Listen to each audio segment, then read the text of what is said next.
Radio Publique Africaine.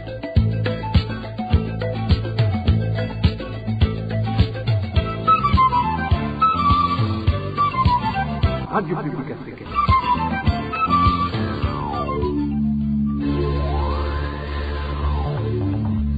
Ni umwanya w'amakuru mu Kirundi. Mukaba muyashyikirizwa na Marie-Ange Irakoze. Turi kuwa gatandatu igenekerezo rya gatatu Nyakanga umwaka wa 2022 ndabaramutse nongere ndabaye nikaze mu makuru twabateguriye agizwe n'ingingo nkuru zikurikira.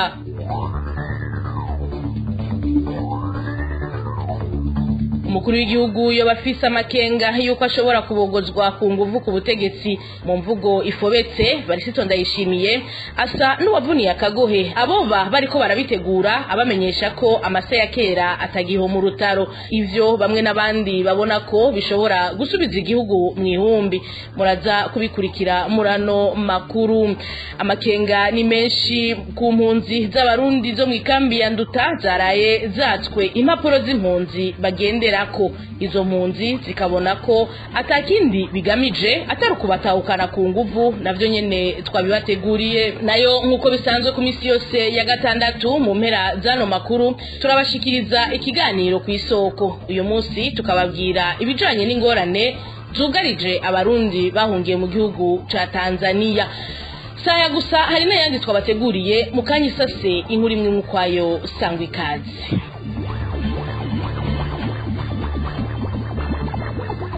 Ndasubiye kubaramutsa duhere amakuru mu gisata ca politike aho umukuru w'igihugu agabisha uwo wese yoba afise intumbero yo gutembagaza ubutegetsi amumenyesha ko atazoshika ku mugambi wiwe mu gihe yariko aratanguza ibikorwa by'abagize urwego rw'ubutungane kuri stade Ingoma mu ntara ya Gitega inyuma y'akaruhuko bahoramwo. Varisito Ndayishimiye yatangaje ko atamuntu numwe akwiye kwibaza ko ari gihangange. Umviriza umukuru w'igihugu cy'u Burundi Varisito Ndayishimiye.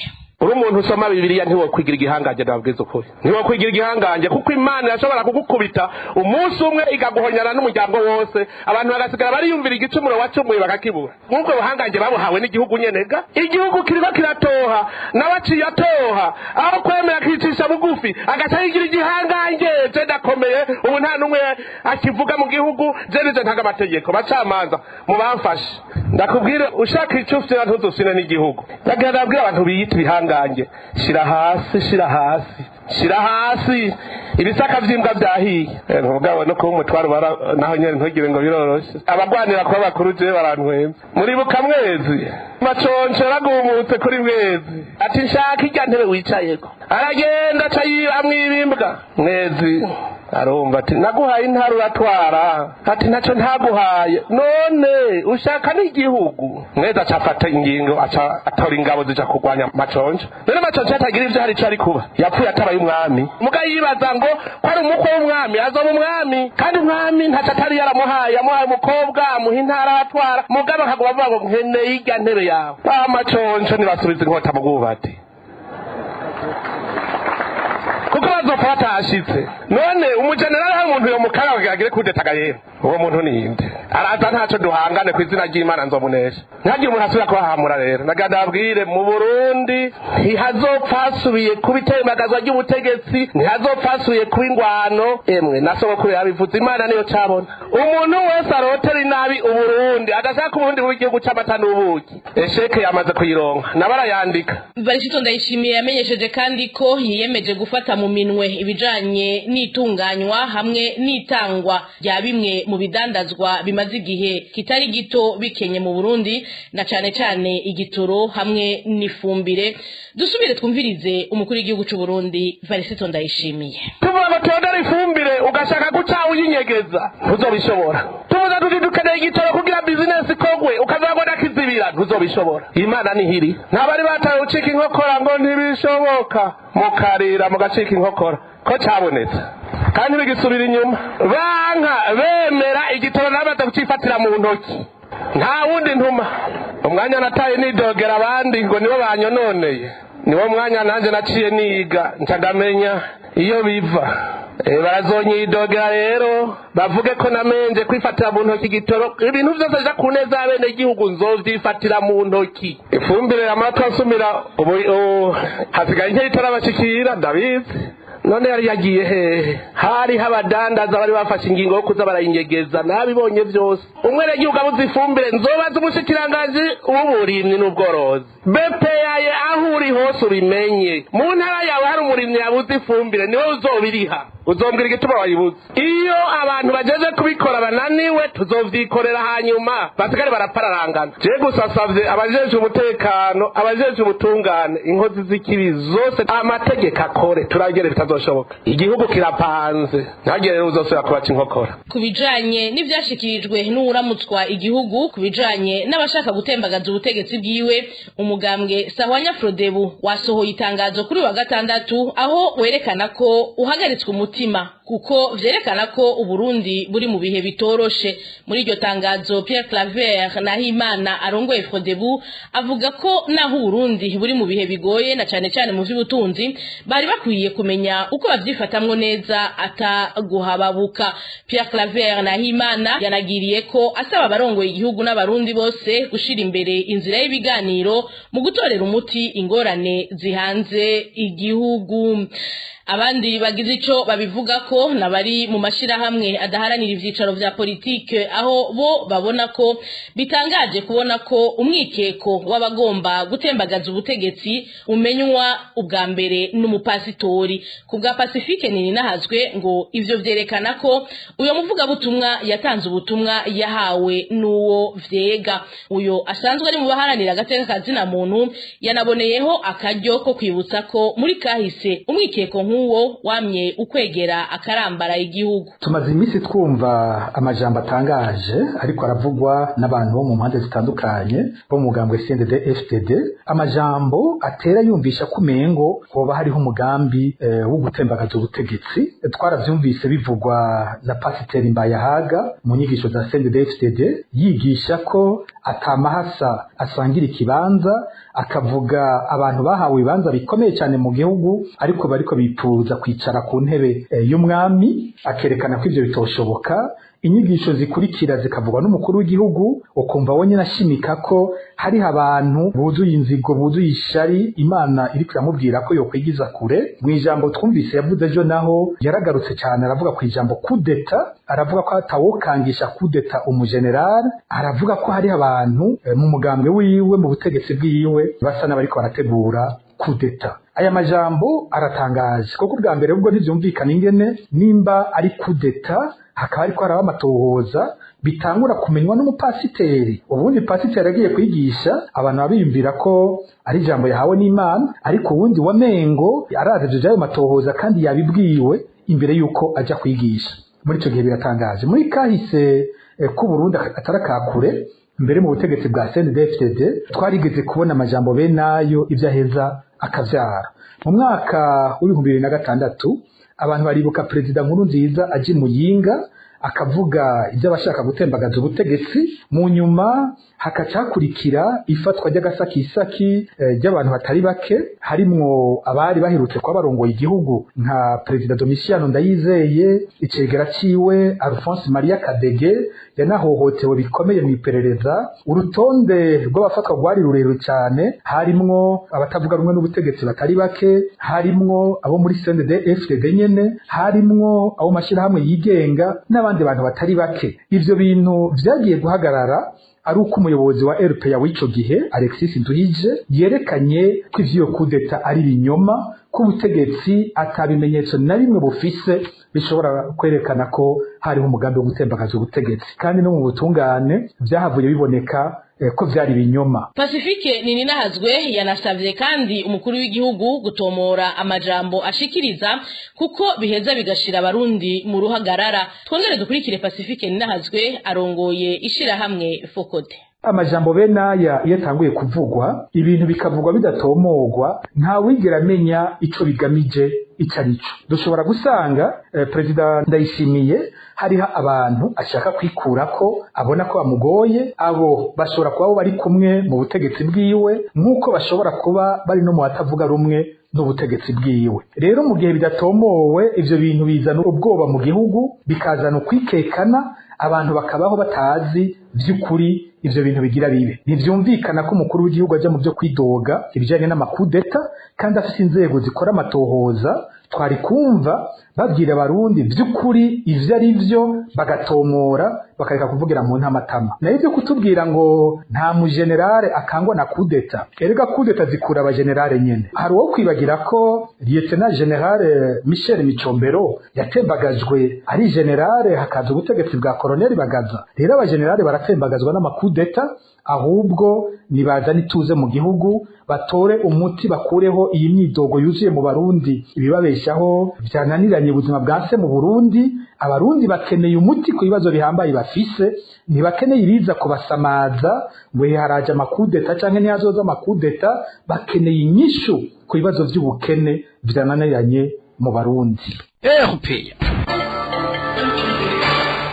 Ano makuru tuyabandanyirize mu gisata c'intwari bereye, aho uburinganire bw'amahegitari arenga 338 y'amatongo y'abanyagihugu ari ku mutumba wa Gishingano nibwo leta igiye gutwara ikawushira ku itongo ririmwo inyubakwa z'ibiro vy'umukuru w'igihugu. Ivyo vyemejwe n'inama y'abashikiranganje yabaye kuri uyu wa gatatu mu nteguro y'itegeko rigenga ibijanye n'itongo ry'ikirimba c'umukuru w'igihugu. Prosper Ntawugwamiye avugira leta y'u Burundi yamenyesheje ko ivyo bikozwe mu ntumbero yo gucungera neza ikirimba c'umukuru w'igihugu. Kurikira Prosper Ntawugwamiye, umunyamabanga wa leta akongera akaba n'umuvugizi wayo.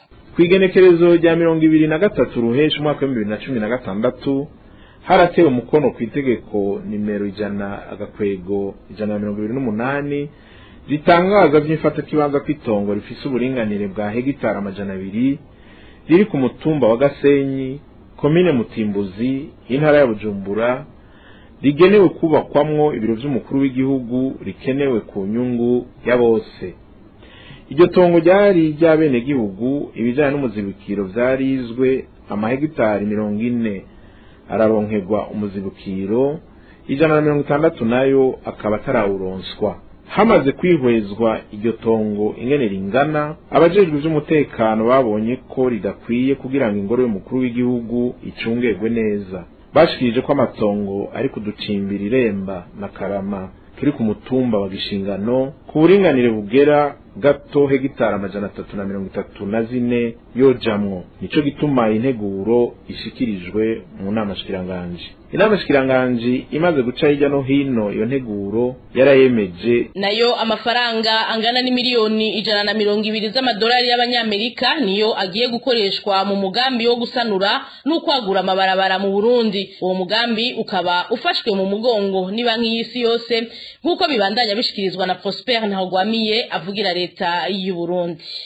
Mu ntumbero yo kugwiza amabarabara mu Burundi no guhangana n'ingaruka zindagurika ry'ibihe zituma yononekara, hariho umugambi uri kurategurwa ujanye no gukomeza amabarabara mu Burundi. Uzoba ufashwe mu mugongo ni banki y'isi yose ku buryo bungana na miliyoni 120 z'amadolari y'abanyamerika. Ubwo buryo buzokoreshwa mu mice ikurikira: gusanura amabarabara kugira ngo ihindagurika ry'ibihe ntiriyagire ko ingaruka mbi, gutunganya neza amabarabara ku mpande zicamwo abagenda n'amaguru canke amakinga, kunagura ibisata bijejwe amabarabara hamwe no gufasha mwishirwa mu ngiro yo mugambi. Inama shikiranganje imaze kwihweza iyo nteguro yarayemeje. Mu bijanye n'indero naho impungenge z'uko umwaka w'ishure w'ibihumbi 2022 ushira 2023 ushobora gutangura nabi ni bimwe mu mpungenge nyinshi abavyeyi bo mu ntara zitandukanye bitewe n'ubukene bwugarije imiryango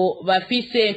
Mu gihe uburuhuko busa n'uburangiye, abavyeyi bavuga ko kuronka ibikoresho by'ishure ari kimwe mu bibahanze ibishobora gutuma abana benshi baheba ishuri. Inkuru yateguriwe na Elvis niyo mwongere. Izo mpungenge ku bavyeyi buca barungika abana kw'ishuri ziva hanini ku bukene bubugarije muri kino gihe. Kamwe mu burerero nako mu ntara ya Cibitoke, nk'uko bamwe mu bavyeyi bo muri iyo ntara bavyivugira, iruhande y'uko ibikoresho vy'ishure vyaduze ibiciro n'ibindi abo banyeshure bakenera n'imfungurwa ntizasigaye inyuma. Ivyo vyose bigatuma ubwoba n'imyidogo bibumurengera kuri abo bavyeyi.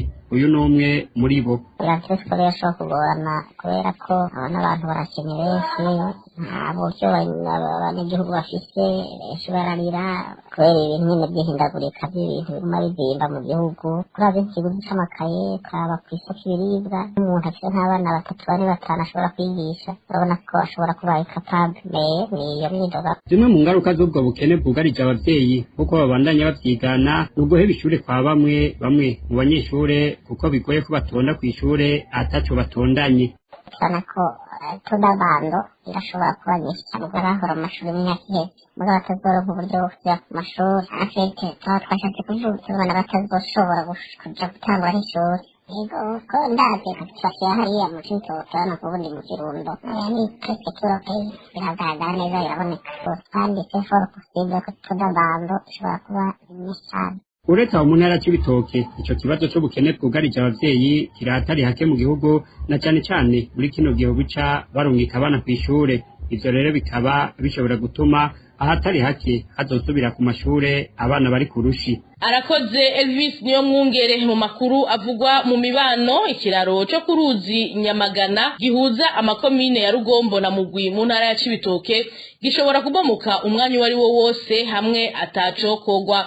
Abanyagihugu bo muri ayo makomine bagasaba ko ico kiraro kibafitiye akamaro ntangere cosanurwa mu maguru masha. Danikire biratwumva adushikane mu ntara ya Cibitoke. Ico kiraro kigabura amakomine ya Rugombo na Mugwi kiramaze imyaka hafi ibiri carononekaye, ariko abanyagihugu bagatangazwa nuko abategetsi muri iyo ntara badasiba kuhaca mugabo ntihagire ico bakivugako. Isoko ryacu mu ntara ya Cibitoki rimenyesha ko ico kiraro gitera cononekara kubera amazi y'uruzi Nyamagana cyane cyane mu gihe c'imvura. Abo banyagihugu babona ko atakabuza ico kiraro buca gisenyuka mu gihe c'imvura cimirije. Abanyagihugu bahagaritswe umutima kuruta nuko ico kiraro cifashe muri kino gihe nabo mu masigiteri ya Rusororo na Ruvumera muri zone Kiramira komine Rugombo kumwe nabo muri segiteri Kagazi muri komine Rugombo nyene. Ku ruhande rwa komine Mugwi abahagaritse umutima kuruta nabo mu masegiteri ya Mushanga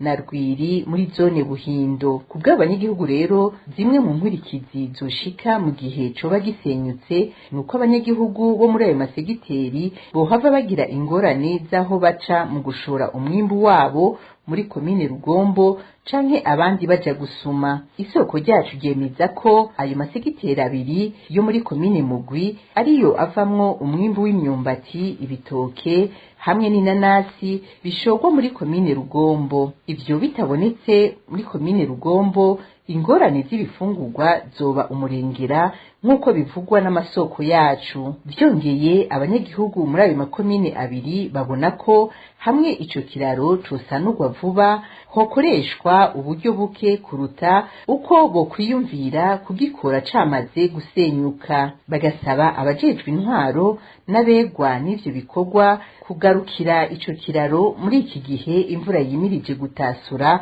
kugira ntikigirire. Uruganda rwa RPA ntiturashobora kuronka Karem Bizoza buramatari w'intara ya Cibitoki kugira agire ico abivuzeko. Danikire iratwumva arakenuye nkuko nari nabibabwiye mu ntango zano makuru.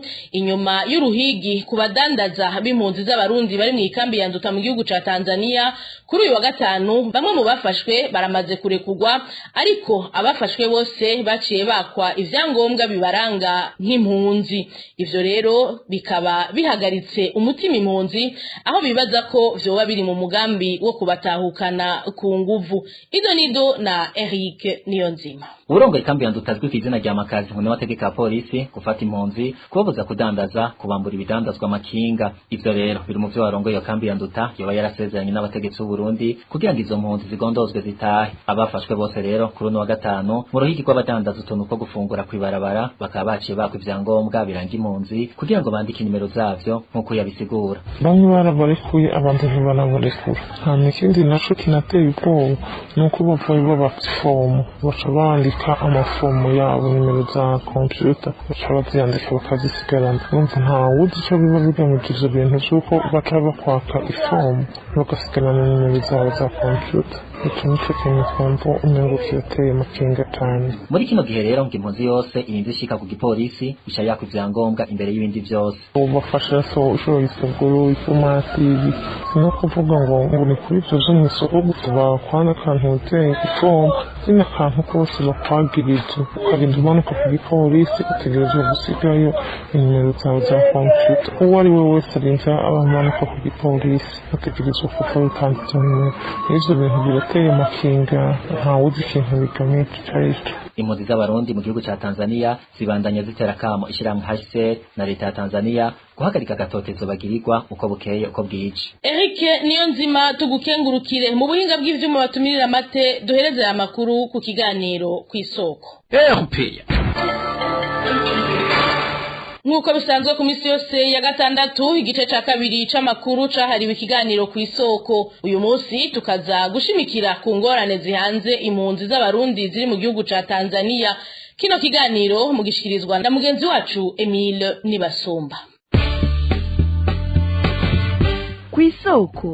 Kw'isoko ni ikiganiro mushikirizwa ku misi yose ya gatandatu mukagitegurirwa n'urunani rw'amaradiyo Radio Inzamba agateka kawe, Radio RPA ijwi ry'abanyagihugu na Radio Television Renaissance. Leta ya Tanzania imaze amezi atari make ikora ibishoboka byose kugira impunzi z'abarundi ziri mu makambi zihagarika ibikorwa bizinjiriza amafaranga, ariko bamwe mu mpunzi babona ko ubuzima bwabo bwogeramirwa cyane hamwe boba badafise ingene bisumamwo muri ayo makambi. Abaharanira agateka kazina muntu bahiye nsiguro iyo nyifato ya Tanzania. Ico kibazo hamwe n'ibindi nivyo biza kwishurwa mu kiganiro kw'isoko cyo kuri wa gatatu Nyakanga mu 2022. Muri kumwe na Emile Nibasumba.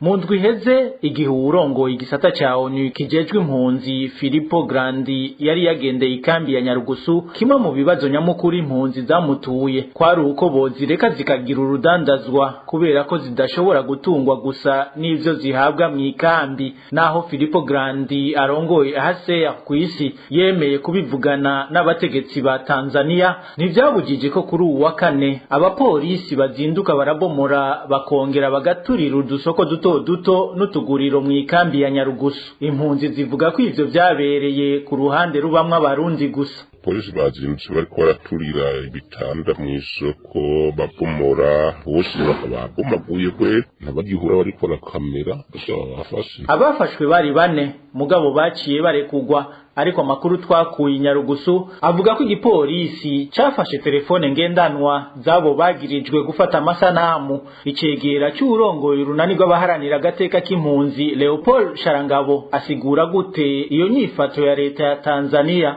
Isiguro duha iryo totezwa ry'abarundi basanzwe bari impunzi mu gihugu ca Tanzania nta yindi atari kubona neza ko ari ubutumwa iyo leta ya Tanzania iriko irahizo impunzi z'abarundi izigira ko ataburenganzira bafise muri ico gihugu, ko badakwiye kuba muri ico gihugu. Mbere byagiye biragaragazwa namwe mu bategetsi batandukanye muri ico gihugu aho bagiye bategeka impunzi gutaha bazitera ubwoba.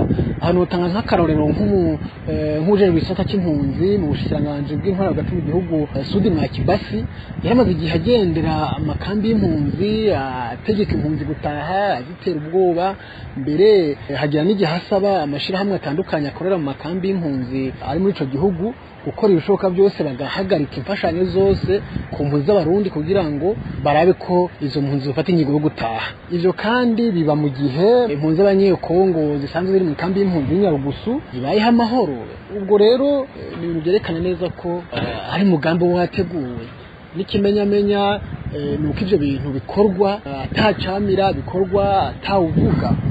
Rero twebwe turabona ko hariho ukundi kuboko kunyegeje inyuma cyane ukuboko kwa leta y'u Burundi, imigenderanire basanzwe bafitaniye n'iyo leta ya Tanzania biri mu bituma rero izo mpunzi zitotezwa, biri mu bituma leta ya Tanzania igerageza gufasha leta y'u Burundi kugira ngo impunzi zitahe, cyane ko ari byo leta y'u Burundi ica yerekana ko ibintu bimeze neza ko impunzi ziriko zirataha. bagenzi bacu ba televiziyo Renaissance bamubajije kandi ko yobabona ko hari icyo tuma impunzi z'abarundi zigira umutekano muri Tanzania. Umuti urambye tubona birashoboka ko impunzi zishobora kugira amahoro muri Tanzania mu gihe amategeko icyo gihugu casinye canke amasezerano byo kubahirizwa. Bitabaye uko rero umuti nyawo nuko izo mpunzi zokorwa muri ico gihugu zikajanwa mu bindi bihugu aho zishobora kuronka amahoro n'umutekano, nayo ubundi nizabandanya ziri muri ico gihugu ubuzima bwazo canke uko zibayeho bizobandanya uko nyene, ahubwo byongere mu buryo budasanzwe uko bisanzwe biba tw'amatubona bicwa banyuruzwa bagirirwa nabi, byose rero bishobora kwiyongera mu gihe atocokorwa kugira ngo izo mpunzi zikorwe muri ico gihugu ca Tanzania. Leopold Sharangabo ni cegera cy'urongoye urunani rw'abaharanira agateka kazina muntu baba mu makambi y'impunzi CBDH Vicar. Ingorane zihanze abarundi mu ikambi y'impunzi ya Nyarugusu akaba ari nazo dusanga mu ikambi ya Nduta. Tanzania kikaba ari cyo gihugu kirimo impunzi nyinshi z'abarundi kurusha ahandi. Gushika mu mpera z'ukwezi kw'indwi abarundi bahungiye muri Tanzania bakaba baba 146.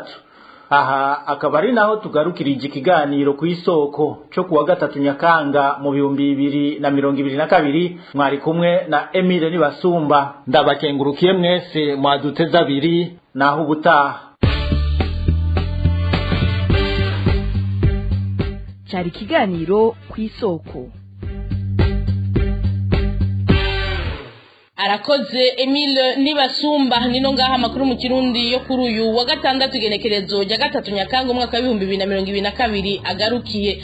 Shimire bagenzi banje b'uruganda rwa RPA bafashije gutorokanya amakuru, ntibagiye abamfashije mu buhinga bw'ivyuma. Nkengurukire mwebwe mwese mwari muduteze yombi. Duhana isango ku munsi w'ejo Imana ibishatse.